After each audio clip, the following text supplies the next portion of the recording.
여러분 안녕하십니까? C채널 매거진 굿데이 첫 소식입니다. 대한예수교 장로회 백석총회가 지난 25일부터 2박 3일간 전국노회 신임원 워크숍을 개최했습니다. 장종현 총회장은 지난해 총회 안에서 있었던 큰 갈등을 최근 대화합으로 마무리한 것에 감사하면서 이번 워크숍을 통해 개혁주의 생명신학을 다시 한번 강조했습니다. 조홍현 기자가 보도합니다. 개혁주의 생명신학으로 세우는 예수생명의 공동체.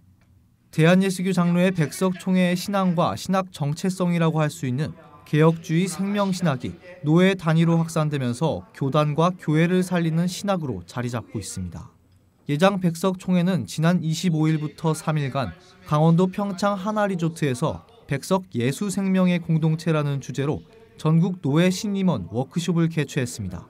전국 105개 노회를 대표하는 노회 임원들은 개혁주의 생명신학 7대 실천운동에 동참하고 오직 하나님 중심과 성경 중심의 목회를 실천할 것을 다짐했습니다. 종교개혁자들이 세운 5대 솔라, 그것을 바탕으로 오직 성경으로 돌아가 성령의 인도하심을 받고 예수 그리스도를 닮아가는 삶. 장종현 총회장은 이번 워크숍에서 백석총회 목회자들은 세상의 것을 배설물처럼 버리고 하나님의 뜻을 영적으로 선포해 교회를 살리고 성도를 바르게 세우길 바란다고 전했습니다. 내 생각과 내 이성과 내 모든 것을 다 십자가에 묻을 수 있는 믿음, 다 배설물처럼 버릴 수 있는 그 믿음을 가지고 목회를 해야 되는 것입니다. 이번 워크숍에서는 노회 임원 직능별 교육과 교단 주요 헌법 정책 설명회, 종교인 과세 특강 등 교육이 진행됐고 노회별 모임 등 교단 발전과 미래를 위해 소통하는 시간도 마련됐습니다.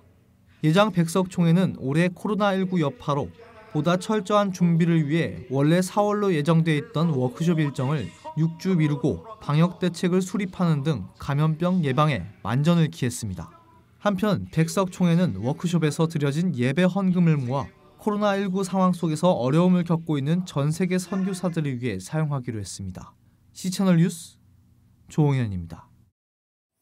한국예술문화단체 총연합회 조사에 따르면 코로나19 사태로 무산된 예술행사가 2,500여 건에 이르고 피해 금액은 520억 원을 넘어섰습니다.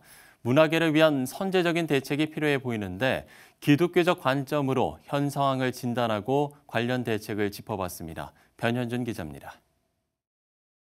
코로나19 사태로 문화계에 들이닥친 전례 없는 불황. 생업이 끊기며 위기에 빠진 문화예술계 종사자들의 신음이 계속되고 있습니다. 윤영훈 성결대학교 교수는 문화계의 수입 구조가 너무 양극화되고 있다면서 21대 국회는 인디 아티스트들의 기본적인 생활권 보장을 위한 정책을 펼쳐나가달라고 요청했습니다. 이어 문화활동 영역을 보장하는 정책과 아티스트 개개인에게 많은 혜택이 돌아가는 새로운 저작권법을 마련해야 할 것이라고 당부했습니다. 하루하루 굉장히 좀 힘들게 살아가는 예술인들 같은 경우는 거의 생활 터전이 붕괴했다고 해도 과언이 아닐 그런 상황입니다. 문화계의 어떤 수익 구조도 굉장히 양극화되어 있거든요. 문화인들의 기본적인 어떤 생활권이 보장될 수 있는 그러한 법들이 좀 제정되면 좋겠고요. 그리고 힘 있는 자의 어떤 카르텔에 의한 독점권 같은 형태이기 때문에 그러니까 그 저작권법도 좀 손을 봐야 될 것 같다는 생각이 들어요. 어떻게 보면 아티스트에게 좀 더 많은 저작권의 혜택이 돌아갈 수 있는 분위기가 되었으면 좋겠다고 생각합니다. 생활문화의 저변 확대가 필요하다는 의견도 있었습니다. 윤영훈 성결대학교 교수는 체육계가 엘리트 체육에서 생활체육으로 패러다임을 전환한 것처럼 문화계도 생활문화의 저변을 넓혀가야 한다고 강조했습니다. 이어 생활문화의 대중화를 위해서는 지역문화 공간이 확대돼야 한다면서 교회가 지역문화의 장이 될 수 있다면 새로운 활로를 개척해갈 수 있을 것이라고 말했습니다. 엘리트 문화가 아니라 생활문화로 좀 방향을 전환했으면 좋겠다는 생각이 들어요. 그래서 지역마다 문화 공간이라든가 문화 교육이라든가 문화의 장들이 열려서 그러니까 일반인들도 단순히 문화를 구매하는 것이 아니라 자기가 원하는 것을 문화적으로 표현할 수 있는 통로들이 많아졌으면 좋겠다는 생각이 들어요. 지역마다 교회가 그런 문화의 장으로서 공간이 오픈되고 여러 가지 행사를 기획할 때 저는 21세기 더 많은 그 호응을 받을 수 있을 거라고 생각합니다. 기독교 문화계의 고질적인 불안 극복을 위해서는 교회의 노력이 필요하다는 의견도 있었습니다. 백종범 홍대 수상한거리 대표는 좋은 터전이 많은 교회가 예배 이후의 삶과 문화에 대해서도 관심을 기울여야 한다고 강조했습니다. 좋은 문화를 만들 수 있는 터전이 사실 교계 안에 충분히 있음에도 불구하고 공급하고 만들어내고 창조하려는 노력들이 좀 부족하다는 생각이 좀 들고요. 예배 이후의 삶에 대해서 관심을 둬야지만 결국 문화적인 어떤 문제들을 해결할 수 있고 또 기독교 영향력들을 좌지우지할 수 있을 것 같아요. 삶이 그냥 문화니까요. 문화고 또 그게 또 예배니까요. 백종범 대표는 문화예술은 사회를 윤택하게 하는 새로운 역할을 하고 있다면서 문화계에 대한 전반적인 인식 전환이 필요하다고 강조했습니다. 이어 문화계의 새로운 저변확대를 위해 오프라인 시장을 강화해 나가야 한다고 당부했습니다. 문화예술이 결국에는 사람들과 또 이 사회와 또 이 나라를 윤택하게 할 수 있는 결국에 새로운 어떤 역할을 하고 있는데 취업 위주로 가르쳤기 때문에 문화예술을 하는 친구들에 대해서 이것들이 좀 낮게 평가되는 결국에는 문화예술에 대한 인식들이 좀 변해야 된다는 생각들이 드는 것 같습니다. 오프라인 시장이 강해야지 그런 많은 컨텐츠들이 이제 인큐베이팅 되고 양산될 수 있거든요. 그러니까 오프라인 시장에 대한 지원들이 필요하다. 최근 정부의 조사에서 가장 가난한 직업군 중 하나로 뽑힌 문화예술인. 21대 국회가 전례 없는 불황을 겪고 있는 문화계를 위해 어떤 정책을 펼쳐나갈지 관심이 모아지고 있습니다. C채널 뉴스 변현준입니다. 전국 486개 단체가 참여하는 진정한 평등을 바라는 나쁜 차별금지법 반대 전국연합이 포괄적 차별금지법이 가정을 해체하고 신앙과 양심, 표현과 학문의 자유를 심각하게 억압할 거라면서 성명서를 내고 관련법 제정을 규탄했습니다. 이들 연합단체는 성적 지향이 선천적인 것이 아니라는 것은 이미 밝혀진 과학적 사실이라면서 대법원 판결과 3번의 헌법재판소 판결에서 명백히 밝히고 있듯 동성애는 부도덕한 성적 만족행위라고 비판했습니다. 이들은 만약 포괄적 차별금지법 제정을 강행한다면 대한민국의 자유와 건강한 미래를 위해서 목숨을 걸고 싸웠던 선조의 뜻을 따라 결사투쟁할 것을 선언한다고 밝혔습니다.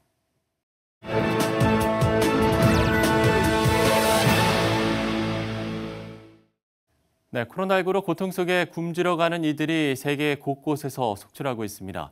봉쇄령으로 이동이 제한되면서 보급품과 식량 공급이 차단된 게 원인인데요. 특별히 과테말라에서는 도움을 요청하는 색색의 SOS 깃발이 등장했습니다. 관련 소식을 과테말라 최상득 선교사 연결해서 들어보도록 하겠습니다. 자, 선교사님, 과테말라 국민들이 각기 다른 색의 깃발들을 휘날리면서 도움을 요청하고 있는데 색깔에 담긴 의미가 있습니까? 네, 깃발은 코로나 바이러스가 본격적으로 시작하던 3월 중순부터 길거리에 나오기 시작했습니다. 깃발을 휘둘러 도움을 요청하거나 집에 걸어두는 식으로 표현합니다. 색깔의 의미는요, 흰색은 경제적으로 어려워 식품이 필요하다는 의미이고, 빨간색은 노약자이니 도움이 필요하다는 의미이고, 검은색은 여성으로서 폭력을 당한다거나 위협이 있을 때 도움을 요청하는 그러한 의미로 깃발을 달고, 노란색은 어린이들이 도움이 필요하다는 의미이고, 파란색의 깃발은 남성으로서 도움이 필요하다는 그런 의미들입니다. 이제 주로 흰색 깃발이 많이 보이는데요. 현재 코로나 바이러스 여파로 직장에 나가지 못하는 데다가 대중교통이 차단된 지 2달이 넘었기 때문입니다. 모두가 고립된 상황에서 생계가 어려워지니 사람들이 길거리에 나오게 될 것입니다. 네, 정부의 빠른 조치가 필요할 것 같은데 국민들이 깃발로 구호 요청을 하면 실제로 어떤 조치가 취해집니까? 네, 깃발을 들고 길거리에 나오거나 집에 달았다고 해도 응급 상황이 아니면 우선적인 조치가 취해지지는 않습니다. 일단 조사를 먼저 하게 되는데요. 해당 주정부에 의뢰를 하거나 상황을 조사해서 실제적으로 필요가 인정될 때에만 돕고 있습니다. 3월 중순 초창기에는 흰 깃발이 많지 않아서 지나가는 사람들이 도와주기도 하였는데요. 이전 그 수가 너무 많이 늘어서 도움의 손길이 거의 끊어진 상태입니다. 특별히 가족이 전부 나와서 골목마다 도움을 요청하는 사례도 많고요. 또 알코올 중독자들이 마스크를 착용하고 도움을 요청하는 사례도 많이 있어서 지금은 시민들의 신뢰를 많이 못 받고 있는 것 같습니다. 한 달 전쯤 정부가 발표하기로는 어려운 가정을 선별하여 가정당 미화로 약 $200의 생계비를 지원할 기회라고 발표했지만 아직까지 별다른 조치가 없는 상태입니다. 네, 도움이 필요한 사람들은 넘쳐나지만 정작 적절한 조치를 취하지 못하는 상황인데 한인교회를 비롯한 현지에 거주하는 교민들의 어려움도 묻지 않을 것 같습니다. 어떻습니까? 네, 제가 사용하고 있는 지역은 과테말라의 제2도시 게살테낭고라는 지역인데요. 이곳은 한인 선교사들 외에는 한인들이 거의 없습니다. 대부분 한인들은 수도인 과테말라 시티에 거주하고 있는데 대부분 가게나 식품점을 운영하기 때문에 현재 봉쇄된 상태에서 어려움이 많다고 들었습니다. 교회도 정상적으로 예배를 드리지 못한 지가 10주가 넘었습니다. 저희는 한국이나 미국처럼 온라인으로 예배하는 시스템이 안 되어 있어서 페이스북으로 말씀을 전하지만 극히 소수의 사람들이 보고 있습니다. 특히 이곳에 가난한 사람들은 평소에도 어렵게 사는데 현재는 더욱 심화되어 있기에 선교사가 여기저기서 지원을 받아 이런 교인들에게 식량을 나누어 주는 사역을 하고 있습니다. 특히 현지 목회자들이 예배를 못 드리니 헌금이 없어서 생활이 어렵습니다. 제 기도 제목은 현지 교회 예배가 정상으로 회복되도록 기도를 부탁드리고요. 또 선교사들과 가족들의 건강과 안전, 그리고 현지의 어려운 이들에게 식량 지원이 잘 이루어질 수 있도록 기도를 부탁드리겠습니다. 네, 중남미 국가들의 어려움이 가중되고 있는데 예배가 회복되고 안정된 삶으로 돌아갈 수 있기를 저희도 한마음으로 기도하겠습니다. 과테말라의 최상득 선교사와 이야기를 나눠봤습니다.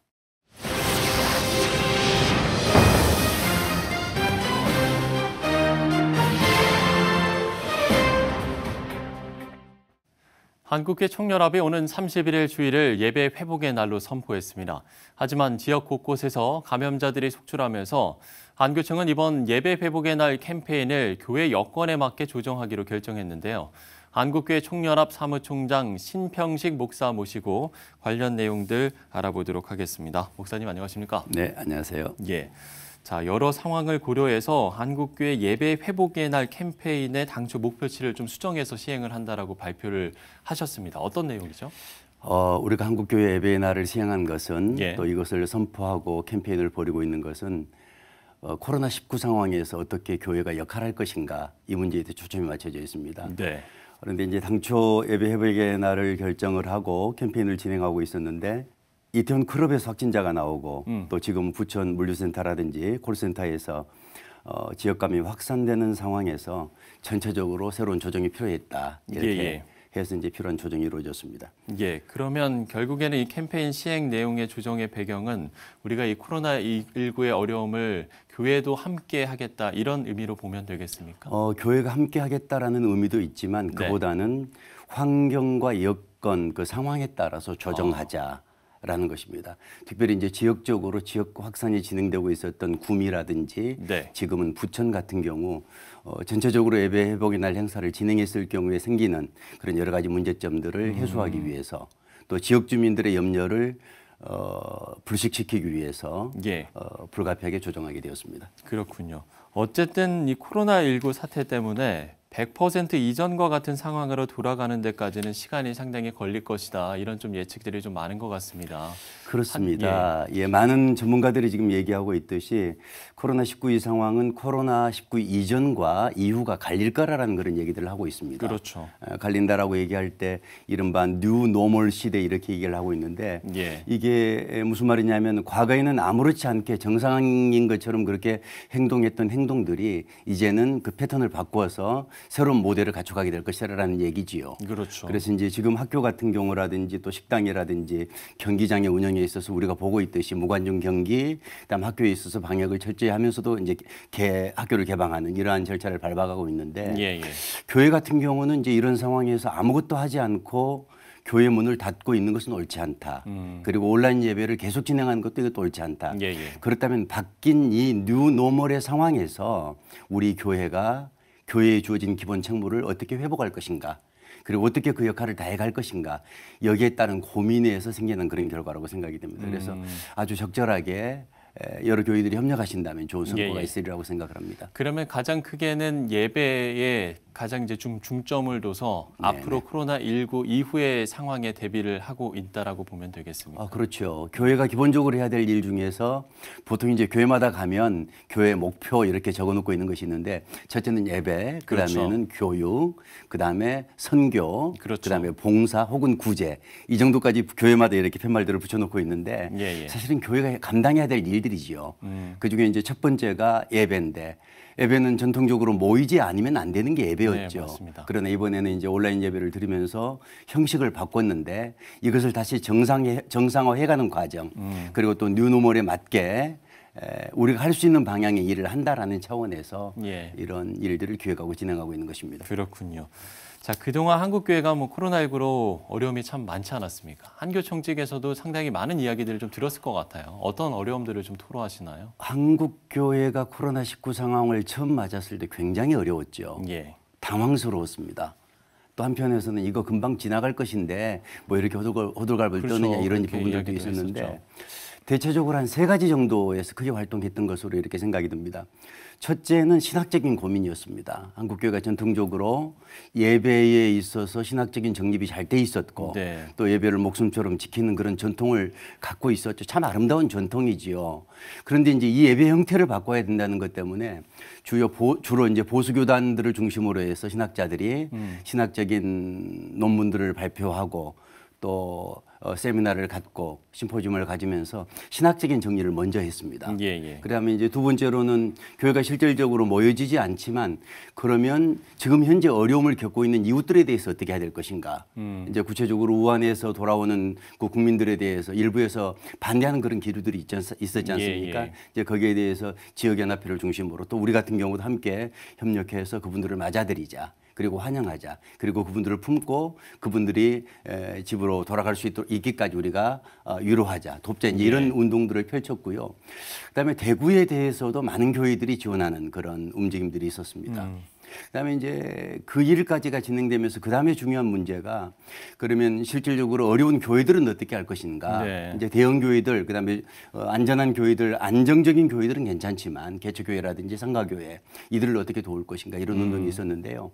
거기에 대해서 이제 교회마다 재정을 모아서 지원하기도 하고 어떤 교단은 교단 재정으로 어떤 교단은 또 큰 교회들을 통해서 대형 교회들을 통해서 모금해서 심지어는 어떤 교단 같은 경우는 코로나와 상관없는 또 이제 모이지 않고 있지만 조금 재정적인 여력이 있는 그런 목회자들의 생활비의 10분의 1을 이렇게 모아서 그것으로 상당히 많은 그러니까 적게는 30% 아니면 40% 50% 정도의 교회들 그 목회자들을 지원하는 그런 일들이 있었습니다. 나눔을 실천했군요. 네, 그 부분은 굉장히 눈물겨운 그런 일이라고 생각이 듭니다. 이제 우리나라 같은 경우 코로나19 상황에서 교회를 문을 열지 말아야 된다라는 조치는 있었는데 예. 실질적으로 교회 안에서 생활하고 있는 분들에 대한 대책은 없었습니다. 이 부분은 굉장히 좀 아쉬운 부분이죠. 대책 없이 교회 문을 닫아라. 그러면 교회 안에는 이제 목회자들도 있지만 예. 교회 안에 다른 생계를 교회 안에서 갖고 있는 분들이 또 있는데 이런 분들에 대한 아무런 대책 없이 막 돌아가는 것은 조금 준비 없는 그런 조치였다라는 그런 생각을 하고 있습니다. 그렇군요. 네. 우리가 성도들의 어떤 신앙과 또 돌봄 사역에도 좀 변화가 있어야 하는가 이런 목소리도 있는 것 같습니다. 이 부분에 대해서는 어떻게 좀 준비를 하고 계신지요? 이제 우리가 준비하는 것보다는 저는 기본적으로 개교회를 믿습니다. 그리고 한국교회 목회자들을 믿습니다. 네. 그러니까 이제 우리가 이렇게 염려하고 있고 또 정부와 대화하고 있고 그다음에 방역 당국과 대화를 하면서 어떤 조치들은 해나가고 있는 것은 있는데 이보다 실질적으로 목회자들을 만나보면 그 목회자들이 훨씬 더 많이 기도하고 있고 많이 염려하고 있고 또 많은 새로운 대안들을 찾아가고 있습니다. 예. 그래서 이제 어떤 교회 같은 경우는 보니까 청년들 같은 경우가 벌써 온라인으로 성경 공부를 진행하고 온라인으로 서로 교류하면서 교제하는 그런 모습들을 이미 보이고 있더라고요.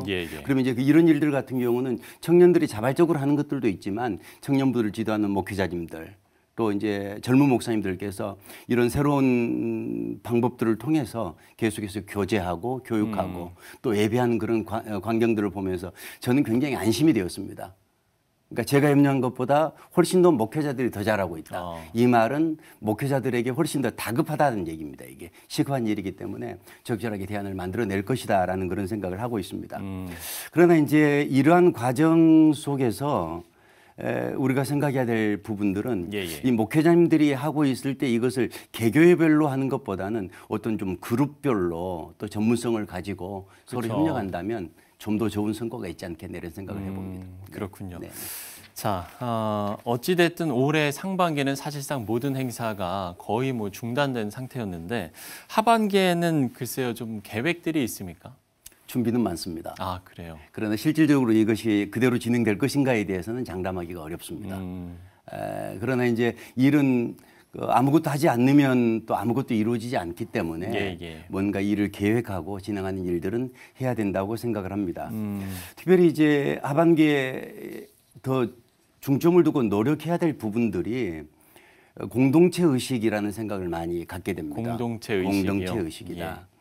또 이제 성경에서도 보면 감염병이라든지 지진이라든지 또 전쟁이라든지 기근이라든지 이런 것들을 소위 난리라고 얘기를 하거든요. 성경 안에서 난리가 났다. 이것은 난리다. 이렇게 얘기를 하는데 이런 어려운 상황이 벌어지면 특성이 있습니다. 누군가에게 책임을 묻는 겁니다. 왜 너희들은 그렇게 못했냐? 왜 너는 그렇게 하지 않느냐? 또 너 때문에 이 일이 성공적으로 해결되지 못했다. 근데 사실은 지금 현재 상황에서 볼 때는 누구에게 책임을 돌릴 수 있는 이 일이 아닙니다. 생각해 보면 뭐 몇 년 동안 이런 과정을 겪고 있는 것 같지만 사실은 이제 뭐 한 100일 정도 되거든요. 그러네요. 짧은 시간인데 우리 심리 속에서는 굉장히 몇 달, 몇 년 되는 그런 느낌이 드는데 이 상황을 너무 모두가 급하고 모두가 바쁘고 모두가 열심히 대처해 있기 때문에 각자의 실패, 실수들은 있을 수가 있다는 얘기죠. 그래서 책임을 전가하고 당신이 대응을 잘못해서 이렇게 했다라고 말하는 것보다는 서로를 격려하고 감싸 안으면서 그리스도 안에서 교제를 회복해가는 또 공동으로 함께 대응하는 그런 연대의식이 중요하지 않겠는가 이런 생각을 해봅니다. 네, 하반기에 또 준비하고 계신 것들이 상당히 많다라고 말씀을 해주셨는데 그 계획하신 모든 일들이 좀 잘 이루어질 수 있도록 저희도 좀 기도하도록 하겠습니다. 자, 한국교회 총연합 사무총장 심평식 목사와 함께 오늘 이야기들 나눠봤습니다. 오늘 말씀 고맙습니다. 고맙습니다.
대한예수교 장로회 백석총회가 지난 25일부터 2박 3일간 전국 노회 신임원 워크숍을 개최했습니다. 코로나19 사태로 예술문화단체의 피해가 속출한 가운데 문화예술계 회복을 위한 선제적인 대책이 요구되고 있습니다. 기독교 대한성결교회가 제114년차 총회를 열고 신임 총회장에 중앙성결교회 한기채 목사, 목사 부총회장에 성락성결교회 지영은 목사를 선출했습니다. 대한예수교 장로회 합동 김종준 총회장이 담화문을 발표하고 다음 달 15일부터 19일까지를 한국교회 특별기도주간으로 선포했습니다.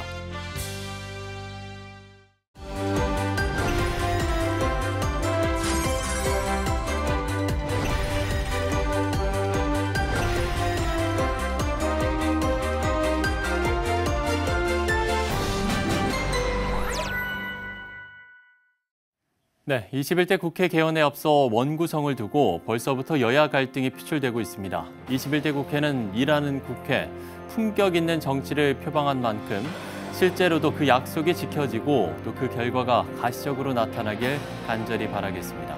시청의 매거진 굿데이 오늘 순서는 여기까지입니다. 시청해주신 여러분 고맙습니다.